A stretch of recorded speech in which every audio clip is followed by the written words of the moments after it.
LDC lower division clerk Rajasthan LDC का syllabus. दोस्तों आपकी तैयारी अच्छी चल रही होगी और यदि अभी तक आपने तैयारी शुरू नहीं की जल्दी से जल्दी तैयारी शुरू कर दीजिए। भर्ती आने के बाद बहुत ही जल्दी एग्जाम करवाया जाएगा।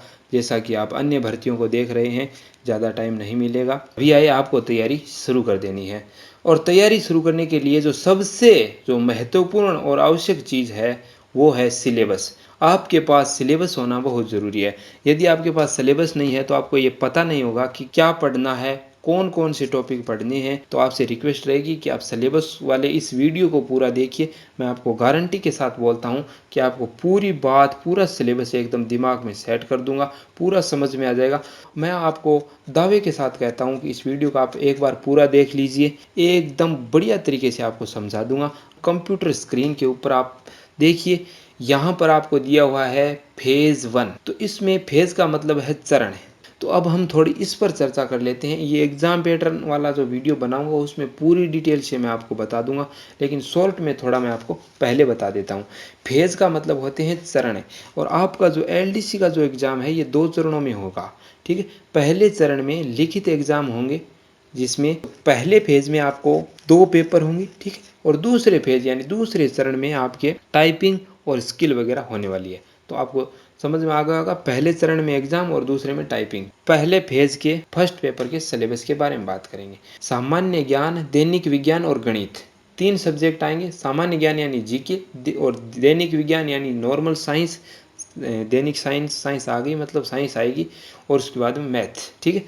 तो अब इसमें हम पहले बात कर लेते हैं सामान्य ज्ञान। सामान्य ज्ञान में आपके, क्योंकि मेरा उद्देश्य है आपको पूरा का पूरा समझाना, और आप स्क्रीन पर देखते रहिए और कानों से मुझे सुनते रहिए, आपको बहुत अच्छी तरीके से समझा दूंगा। पहले क्या दिया हुआ है, सामयिक मामले यानी करंट जीके। सामयिक मामले में है राष्ट्रीय एवं प्रादेशिक स्तर की प्रमुख घटनाएं एवं मुद्दे तथा संबंधित संगठन एवं संस्थाएं, कि जो भी करंट में जो घटनाएं चलती रहती है, जो मुद्दे हैं, उनसे संबंधित प्रश्न आएंगे और उनके संगठन एवं संस्थाओं से संबंधित भी प्रश्न पूछे जा सकते हैं। अब इसके बाद 2 नंबर भूगोल एवं प्राकृतिक संसाधन। भाग ए और ब 2 दिए हुए। इसमें ए में भारत की पारिस्थितिक एवं वन्य प्राणी, ये एम है, इसमें भारत की भूगोल से संबंधित 2-3 टॉपिक आएंगे, पारिस्थितिक एवं वन्य प्राणी, ठीक। ब में आता है राजस्थान की भौतिक दशाएं, जलवायु, वनस्पति एवं मृदा, प्रमुख भौतिक विभाग, मानव संसाधन, जनसंख्या एवं जनजातियां, राजस्थान के प्राकृतिक संसाधन, खनिज, वन, जल, पशु, वन्य प्राणी एवं संरक्षण। ये टॉपिक आपको राजस्थान भूगोल के पूछे जाएंगे। आप एक बार इन्हें दोबारा से देख लीजिएगा वीडियो को पीछे लेके, और आप एक बार रोक कर भी देख सकते हो। 3 नंबर में राजस्थान में कृषि एवं आर्थिक विकास। कृषि और आर्थिक विकास से संबंधित प्रश्न आएंगे, और इनमें क्या क्या है देखिए। राजस्थान की प्रमुख फसलें, कृषि आधारित उद्योग, प्रमुख सिंचाई परियोजनाएं, मरुभूमि के विकास संबंधित परियोजनाएं, हस्त उद्योग, आर्थिक योजनाएं, कार्यक्रम एवं विकास की संस्थाएं जिनमें पंचायत राज एवं उसकी भूमिका। दोहरा लीजिएगा, मैं दोबारा बताऊंगा तो वीडियो बहुत बड़ा हो जाएगा। अब 4 नंबर पर हम बात करते हैं राजस्थान का इतिहास एवं संस्कृति। ये history and art and culture है, ठीक है। ये पोर्शन है जो है इतिहास का और कला संस्कृति का पोर्शन है। इसमें देखिए 7 भाग दिए हुए, तो इनमें मध्यकालीन इतिहास आने वाला। इतिहास का टॉपिक है स्वतंत्रता आंदोलन एवं राजनीतिक चेतना और राजनीतिक पुनर्गठन और लोक भाषाएं, बोलियां एवं साहित्य, लोक संगीत एवं लोक नृत्य, संत, कवि, योद्धा, लोक देवता एवं लोक देवियां एवं सांप्रदायिक सौहार्द और मेले एवं त्योहार, रीति रिवाज, वेशभूषा तथा आभूषण। देखिए ये जो पोर्शन था ये इतिहास एवं कला संस्कृति का मिक्स किया हुआ था। इसमें आपको एक बार फिर से मैं बता देता हूँ कि इतिहास के टॉपिक कौन से और कला संस्कृति के कौन से है, तो उससे आपको थोड़ी समझने में आसानी हो जाएगी। देखिए मध्यकालीन इतिहास का टॉपिक है स्वतंत्रता आंदोलन एवं राजनीतिक चेतना। ये आपको पता है इतिहास से ही है। और राजनीतिक पुनर्गठन, और उसके बाद लोक भाषाएं एवं बोलियां एवं साहित्य, ये जो टॉपिक है ये भी इतिहास का है। इसके बाद लोक संगीत एवं लोक नृत्य, ये कला संस्कृति का टॉपिक है। इसके बाद में संत, कवि, योद्धा, लोक देवता, ये सारे जितने भी टॉपिक है ये कला संस्कृति के टॉपिक है। 5 नंबर पोर्शन में औद्योगिक विकास है। प्रमुख उद्योग एवं आर्थिक क्षेत्र, कच्चे माल की उपलब्धता। 2 नंबर देखिए, प्रमुख उद्योग एवं औद्योगिक क्षेत्र, कच्चे माल की उपलब्धता, खनिज आधारित बड़े, छोटे एवं कुटीर उद्योग, ऊर्जा के विभिन्न स्रोत, जल, विद्युत, ताप, अणु, पवन एवं सौर ऊर्जा। ये राजस्थान के औद्योगिक विकास का पोर्शन है। इसमें ये 4 टॉपिक दिए हुए हैं। इसके बाद में दैनिक विज्ञान, तो एवरीडे साइंस में कौन कौन सी टॉपिक है वो अब हम जानेंगे। तो देखिए दैनिक विज्ञान में पहले भौतिक एवं रासायनिक परिवर्तन, इसमें ऑक्सीकरण, अपचयन, अभिक्रियाएं एवं उत्प्रेरक। ये नॉर्मल जो 10वीं वाली साइंस है की बुक है वहाँ से ये टॉपिक उठाया गया है। 2 नंबर धातु एवं अधातु एवं उनके प्रमुख यौगिक, जिनमें सामान्य जीवन में प्रयुक्त एवं महत्वपूर्ण यौगिक कार्बन तथा कार्बन के महत्वपूर्ण यौगिक हाइड्रोकार्बन और कार्बन के अपरूप क्लोरोफ्लोरोकार्बन CFC, ठीक है। उसके बाद में फ्रियोन, CNG, बहुलक, साबुन एवं अपमार्जक। देखिए आप स्क्रीन को रोक कर जरा देख लीजिए क्योंकि मैं ज़रा स्लो बोलूँगा तो वीडियो बहुत लंबा हो जाएगा।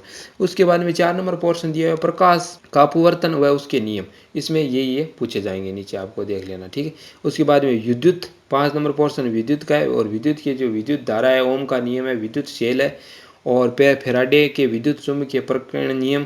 ये सारे टॉपिक आपको विद्युत वाले पोर्शन में लगभग जितने होते हैं सारे ही देखने को मिलेंगे। कुल मिला के यदि हम बात करें तो 10वीं वाली बुक ही है ये पूरी। तो आपके पास यदि कक्षा 10 की बुक उपलब्ध है तो आप पढ़ लीजिए और फिर आप एक अच्छी सी गाइड भी लाना है आपको, जिसमें भाषा थोड़ी सरल दी हो, अच्छी प्रकार से समझ में आए और हम सरल भाषा की एक अच्छी सी बुक ले आना और उससे आपको तैयारी करनी है। उसके बाद में अंतरिक्ष एवं सूचना प्रौद्योगिकी, तो भारत का अंतरिक्ष अनुसंधान कार्यक्रम और सूचना प्रौद्योगिकी, ठीक। 7 नंबर पोर्शन देखिए अनुवांशिकी से संबंधित सामान्य शब्दावली, इसमें अनुवांशिकी जो मेंडल का नियम है, गुणसूत्रों की संरचना है, न्यूक्लिक अम्ल, RNA, DNA, ये सारे प्रश्न इस पोर्शन से उठने वाले हैं। इसके बाद में 8 नंबर है पर्यावरण अध्ययन। जो पर्यावरण अध्ययन है ये नॉर्मल टॉपिक है, सभी को आता है। पारिस्थितिक तंत्र की संरचना, पारिस्थितिक तंत्र के जैविक घटक, पारिस्थितिक तंत्र में ऊर्जा प्रवाह है और सामान्य जानकारी आएगी, ठीक है। जैव पेटेंट, नई पादप किस्मों का परिवर्धन, ट्रांसजेनिक जीन या परजनी जीव, तो ये टॉपिक आपको पर्यावरण अध्ययन से देखने को मिलेंगे। इस बार में जंतुओं का आर्थिक महत्व है, 9 नंबर पोर्शन है और पादपों का आर्थिक महत्व भी इसी में आता है। 9 नंबर में 2 है, इसमें जंतुओं और पादपों का आर्थिक महत्व है। और 10 नंबर में रक्त समूह और RH कारक, रोगाणु तथा मानव स्वास्थ्य और कुपोषण तथा मानव स्वास्थ्य, मानव रोग कारण एवं निवारण, ठीक है। ये 10 पोर्शन आपको दैनिक विज्ञान में देखने को मिलेंगे और एक बार आप इन्हें फिर से देख लेना, मैंने बता दिया। अब आते हैं मैथमेटिक्स, गणित पर, ठीक है। तो गणित में आपको 7 पोर्शन देखने को मिलेंगे। इन्होंने वैदिक विधि से पूर्ण संख्याओं का वर्ग, गुणनफलन, वर्गमूल, घनमूल, 6 अंकों की संख्याओं तक आपको ये वर्गमूल, घनमूल ये सारे पूछे जाएंगे, ठीक है। इसके बाद में 2 नंबर आएगा गुणनखंड, बहुपद के गुणनखंड, समीकरण, 2 चरणों वाले रैखिक समीकरण और द्विघात समीकरण और लघुगणक, ठीक है। 3 नंबर पोर्शन में अनुपात और समानुपात, प्रतिशतता, लाभ हानि, साझा, सरल ब्याज, चक्रवर्ती ब्याज और बट्टा, ये सारे 3 नंबर पोर्शन में आएंगे। इसके बाद 4 नंबर है एक बिंदु पर बनने वाले कोण एवं रेखाएं, सरल रेखाएं, आकृति, त्रिभुजों की सर्वासमता, समरूप त्रिभुज और कार्तीय निर्देशक पद्धति, 2 बिंदुओं के मध्य दूरियां, 2 बिंदुओं के मध्य दूरियों का आंतरिक एवं बाह्य विभाजन, ठीक है। ये 4 नंबर पोर्शन हो गया।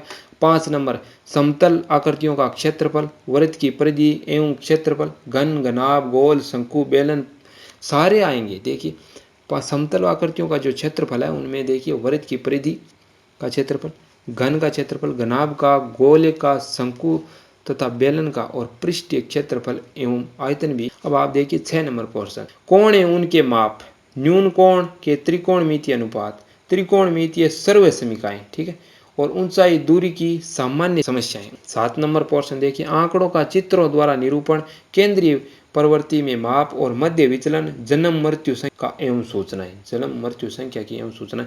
तो ये सारा पोर्शन गणित का हो गया। विषय इसमें आएंगे फर्स्ट पेपर में सामान्य ज्ञान, दैनिक विज्ञान और गणित, तो ये सारे मैंने आपको बता दिए। तो अब चरण फर्स्ट के पेपर सेकंड, इस पेपर सेकंड में 2 सब्जेक्ट आएंगे आपको, सामान्य हिंदी और सामान्य जनरल इंग्लिश या सामान्य अंग्रेजी कह दो आप, एक ही बात है। तो इसमें 2 ही सब्जेक्ट आएंगे, सीधा सा सिलेबस है और आपको टॉपिक बता देता हूँ, फटाफट आप देखते जाइएगा, वीडियो को ज़्यादा लंबा नहीं करूँगा मैं। सामान्य हिंदी में आपको संधि एवं संधि विच्छेद, सामासिक पदों का रचना एवं समास विग्रह, ठीक है, उपसर्ग, प्रत्यय, पर्यायवाची शब्द, ये सामान्य हिंदी की बात कर रहा हूँ पहले, इसके बाद आपको इंग्लिश के बारे में बताऊंगा, ठीक है। पर्यायवाची शब्द, विपरीतार्थक शब्द यानी विलोम शब्द, अनेकार्थ शब्द, शब्द युग्म, संज्ञा शब्दों का विशेषण बनाना, यानी सामान्य हिंदी के जितने भी टॉपिक जो लगते हैं वो पेपर सेकंड में पूछे जाएंगे। ठीक है, तो सभी का एक बार मैं नाम जरूर ले लूँगा और आप स्क्रीन पर देखते जाइएगा। नाम, शब्द युग्म, संज्ञा शब्दों का विशेषण बनाना, ये शब्द शुद्धि आ गई, वाक्य शुद्धि आ गई, वाच्य आएंगे, क्रिया आएंगी, वाच्य के तीन रूप आएंगे। देखिए वाच्य के कर्तवाच्य, कर्मवाच्य और भाववाच्य का प्रयोग। ठीक है, क्रिया आ गई, वाक्यांशों के लिए सार्थक शब्द और मुहावरे और लोकोक्तियाँ, और अंग्रेजी के पारिभाषिक जो तकनीकी शब्द है, पारिभाषिक शब्दों का समार्थक हिंदी शब्द भी पूछा जाएगा। सरल, संयुक्त एवं मिश्र अंग्रेजी वाक्यों का हिंदी में रूपांतरण और हिंदी वाक्यों का अंग्रेजी में रूपांतरण, कार्यालयी पत्रों से संबंधित ज्ञान भी। तो अब आते हैं हम जनरल इंग्लिश, यानी सामान्य अंग्रेजी की ये टॉपिक लगने वाले हैं। टेनस, वॉइस, नरेटर, देखिए टेंस लगेंगे, पैसिव वॉइस लगेगा, डायरेक्टर एवं इनडायरेक्टर भी लगेंगे, और ये टॉपिक लगने वाले हैं। आप एक बार इन्हें रोक कर और नहीं आप स्क्रीनशॉट मार सकते हो। देखिए इस प्रकार पूरी स्क्रीन पर मैं आपको दिखा दूंगा, ये इंग्लिश के टॉपिक है। ठीक है, तो दोस्तों आप इस सिलेबस को पीडीएफ के रूप में यदि आप डाउनलोड करना चाहते हो तो डिस्क्रिप्शन में मेरे टेलीग्राम का लिंक दिया हुआ है, वहां से आप जाइए और टेलीग्राम ज्वाइन कीजिए और सिलेबस डाउनलोड कीजिए।